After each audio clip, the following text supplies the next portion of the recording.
আসসালামু আলাইকুম। মই জানো এতিয়া কথা শুনাৰ কাৰো ধৈৰ্য নাই আৰু কথা কোৱাৰো সময় নহয় এইটো, গতিকে মই মাত্ৰ 2 মিনিটত দুটামান কথা আপোনালোকক ক'বলৈ বিচাৰিছোঁ। যিহেতু সুবিধা দিছে, মই প্ৰথমেই ধন্যবাদ জ্ঞাপন কৰিছোঁ ৰাঙাপানী আঞ্চলিক মিলন বজাৰৰ সৌজন্যত অনুষ্ঠিত এই দ্বাদশ বাৰ্ষিক অধিৱেশনৰ সকলো বিষয়ববীয়াক আৰু এই অঞ্চলৰ যুৱ সমাজ, আই মাতৃ আৰু ৰাইজক আপোনালোকৰ সহযোগত এইখন ক্লাবে এইবাৰ দ্বাদশ বাৰ্ষিক অধিৱেশন পাতিবলৈ সুবিধা পাইছে।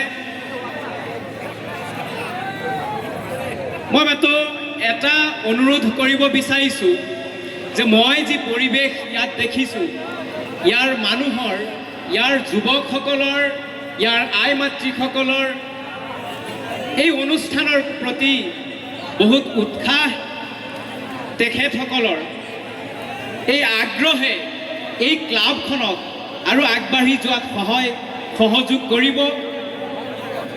মই বিশ্বাস কৰোঁ যে এইখন ক্লাবে এই অঞ্চলৰ অগ্ৰগতিৰ বাবে যদি কিবা পদক্ষেপ লয়, আপোনালোকে নিশ্চয় সহায় সহযোগিতা আগবঢ়াবনে? মই সেইকাৰণে এটা অনুৰোধ কৰিব বিচাৰিছোঁ যে আজিকালি দেখিছোঁ আমাৰ অঞ্চলবোৰত অধ্যয়নশীলতাৰ খুব অভাৱ। মই এখন কিতাপ লিখিছোঁ, এইবাৰ গ্ৰন্থমেলাত সেইখন প্ৰকাশ পাইছিলে।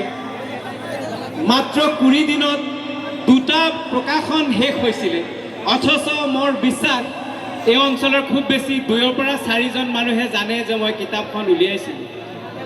এই যে অৱস্থাটো, এই অৱস্থাৰ পৰা আমি আমাৰ যুৱ প্ৰজন্মক উঠাই আনিব লাগিব আৰু তাৰ কাৰণে আমি কিছুমান পদক্ষেপ গ্ৰহণ কৰিব লাগিব। যেনেকৈ এইখন ক্লাবৰ যদি এটা ভাল লাইব্ৰেৰী থাকে, তেতিয়াহ'লে আমাৰ উঠি অহা প্ৰজন্মক আমি এটা পৰিৱেশ দিব পাৰিম, যি পৰিৱেশত শিক্ষা আৰু মানসম্পন্ন শিক্ষাৰ প্ৰতি আমাৰ উঠি অহা প্ৰজন্ম আগ্ৰহী হ'ব।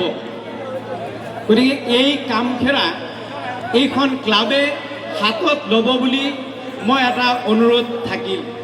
এইখিনি কৈয়ে মোৰ চমু বক্তব্য সামৰিছোঁ। সকলোৱে উপভোগ কৰক আজিৰ এই গীতৰ অনুষ্ঠান। ধন্যবাদ।